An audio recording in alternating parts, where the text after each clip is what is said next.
breaking news, everybody. Enzo Amore, who's currently at the time of recording, who just before the time of recording was suspended, has now been fired by the WWE. Amidst rape allegations, and this is pretty crazy because it actually goes against the usual protocol from the WWE. Most recently, I suppose, over the last few years, a guy called Rich Swann was suspended from WWE pending an investigation about an alleged domestic assault that he had committed. Eventually, the charges got dropped and he was reinstated with WWE. So when it was announced that Enzo got suspended, I figured, well, this is standard procedure. They did the same thing with Jerry Lawler a few years back, Mm-hmm. where he was accused and then he was suspended and then he was reinstated. In this instance, they have actually gone ahead and fired Enzo, which suggests something pretty sinister on the face of it. They didn't even wish him well or anything like that. And this has blown up into a huge story, these allegations. I can talk us through the allegations if you like. I kind of have all the information to hand. Yeah, go for it. I just want to throw out there as well that, like, not only have they skipped procedure in terms of going straight to the firing, but also he's been fired and he's a champion. Usually, they make you drop the belt.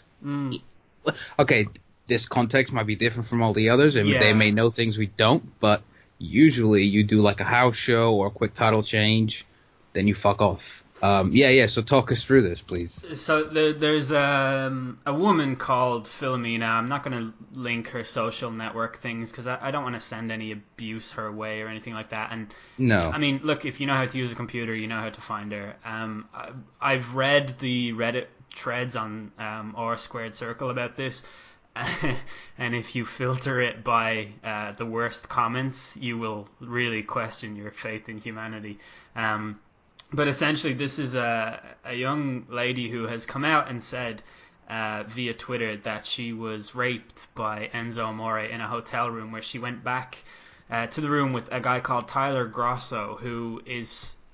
I'm going to try and explain this in a the context that it's been given to me by someone else who is more familiar with him. So basically, this is a guy who apparently he used to sell bootleg t-shirts at concerts, and then eventually he made his own brand, and now he's like a fashion designer. Like, this dude has 81,000 followers on Twitter, and the other person present was this girl who goes by the name of Too Poor online. She has 70,000 followers on Twitter. Again, I'm not going to link their things. You can find them by yourself. So apparently these two people accompanied Enzo, and the alleged victim, Philomena, had a discussion with Too Poor about going back to the room, and she was told... when was this? Obviously she broke it within the last sort of 24 hours, but this was like, what, November, October? October it was supposed to have October. happened, yeah. Okay. So she was told by Too Poor, if you don't want to suck his dick, that's fine, you can just hang around anyway. So that's the thing that happened. Well, I mean, still allegedly, but this is... So we're going to talk about the story. This is from her statement. Exactly, yeah. So they went back to the room, and she said that she was filled with meth and weed and lots of alcohol until she was unconscious, and then she was basically raped by Enzo Amore, which is like, you know, a really fucked up thing to allege anyway. She also claims that she suffered PTSD as a result of this. She was traumatized. She had all sorts of... She just says that she was, quote, fucked up, end quote. She says that she was in a mental hospital for 45 days and that they're not good people. So that's the allegation that came out. Enzo was suspended as a result of that. This woman's backstory has been questioned. I think it's only fair that we kind of delve into the allegations against her, which is namely that she was involved in a prank where she faked a pregnancy and was dumped by an ex-boyfriend of her. This is a video that I've only seen a screenshot of. I couldn't actually find the original video when I went to look for it. Her defense of that is it was a prank video and it was 2 years ago.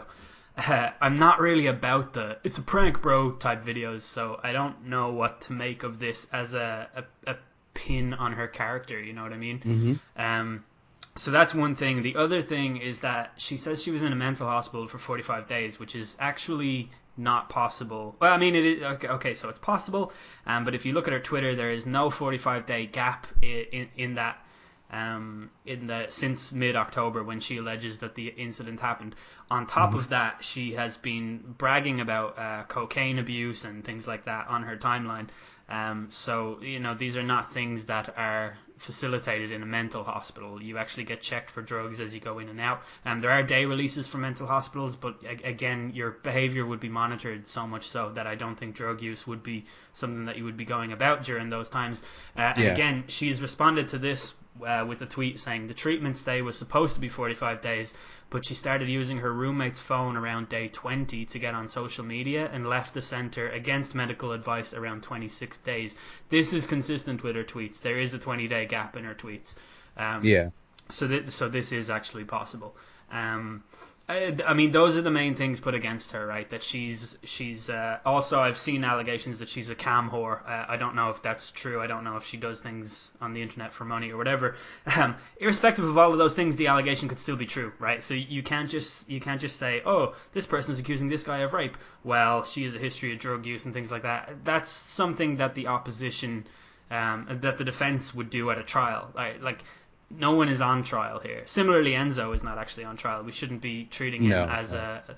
a. But anyway, WWE have released him. That's where we are, and I don't know what to think as a result of that. It's Um, just a couple of caveats in there. I think when the investigation started, I so long story short, I don't think Enzo had the best rep in the locker room as it was, because I think they made references to this on TV as well. Those of us who read the sheets know that he wasn't very liked. He was generally very braggadocious. Um, that's something about it's just because actually I think she mentions it in her statement, because I didn't read it properly. I kind of skimmed through it, and yeah, I think he mentions like something about having 1 million followers on Instagram allegedly. Just have to throw that in there. I wasn't sure if she was talking about him or Tyler Grosso. Or the other guy, Yeah, yeah, either or.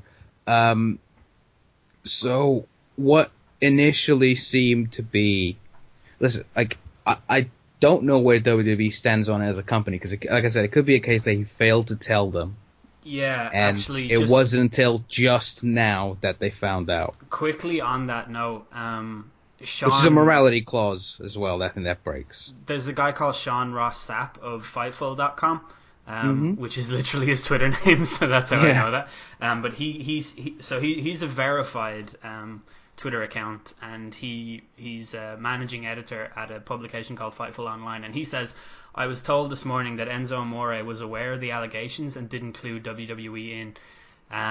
He says it's one of the messiest things that he's ever covered, and he says that it was a knee-jerk reaction from the Fed. Right, so in the interest of fairness, which is a no pun intended, we should Hmm. mention that because it's still possible that Enzo will get reinstated.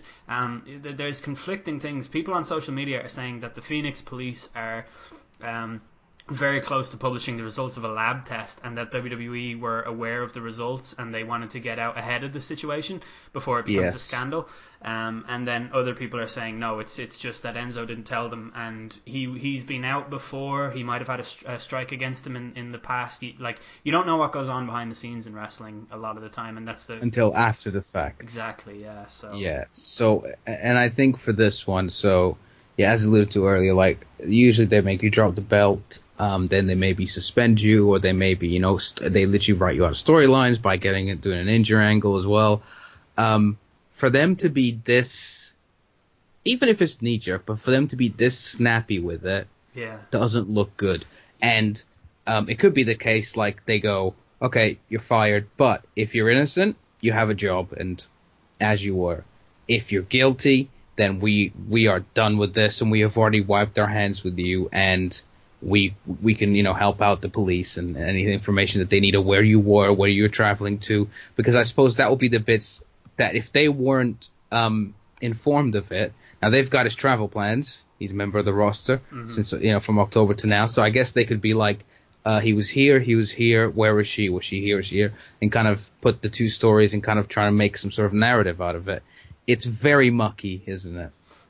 This is, I'm being facetious here, right? But it's also a fair point, right? Can you imagine if Enzo his name is cleared and then he gets rehired? Can you imagine that Monday morning when he comes back into work, what it's going to be like for him? God, So awkward. yeah, definitely. And on the flip side, if he is guilty, big if, not big if, just Hmm. if he is guilty, then yeah, everything that he is getting negative wise just deserves to come his way, and he's a kind of a piece of shit. Yeah, So yeah. I don't yeah, know which world I'd rather live in. One where he's guilty, or one where he's innocent and she's doing this to assassinate his character and end his career. You know what I mean? Like they're both yeah, horrible outcomes, really. So yeah. No one comes good of it, and yeah, it's that thing, isn't it, where it's like you kind of judge people on character. Like I don't know anything about this guy. I literally had never heard of this until just like this on this day, and it wasn't like there were rumors swirling or any even the sheets wouldn't report. There wasn't any reports on it. There was just nothing. And then all of a sudden, in a 24-hour period, you get this almost, I don't know, just like a full narrative, as full as narrative as you can. But it's odd. And yeah, so hope if he's guilty that he's found guilty. Hope if he's innocent that he's found innocent. yeah. So yeah, So that's exactly it. I hope the truth comes out, and I hope that yeah, I hope that anyone who has committed an offense is corrected accordingly. So that I guess that's pretty much like all. I'm certainly not going to commit to an opinion on what I well you think. can't, because you're just receiving bits of information, and Yeah, yeah, the only reason why we're talking about this, I suppose, is because it's super explosive, and it's listen, wrestling is a dirty business, but for the most part, like it's been cleaned up, especially in the last sort of 10, 15 years. You don't hear about these sorts of things. You don't read about these sorts of things. So it's an odd one, and yeah, maybe once we get more information on this, we'll come back to this. But we have to break away from what we were doing to kind of cover this, because if as our other things get released, it will feel like an elephant in the room more than anything else, because I expect a lot of people will be talking about this. But just a little side note: don't send any hate to any of the people involved. I'm sure they don't need it. Whether it's Enzo or Philomena, like whoever, just make your own opinions, your mind, do whatever you want, but don't be mean for the sake of it, just because you like one person and don't like the other. yeah. Exactly. Don't make an opinion based on your instincts, because we don't know the facts yet, and that's just the way it is. So Hmm. yeah, thought We that just want to we'd bring everyone up to date. Yeah, I guess up to yeah speed with the situation as is now. yeah. So yeah, moving on. I guess that's it. God, Yeah, man, that was heavy. that was dark. Yeah.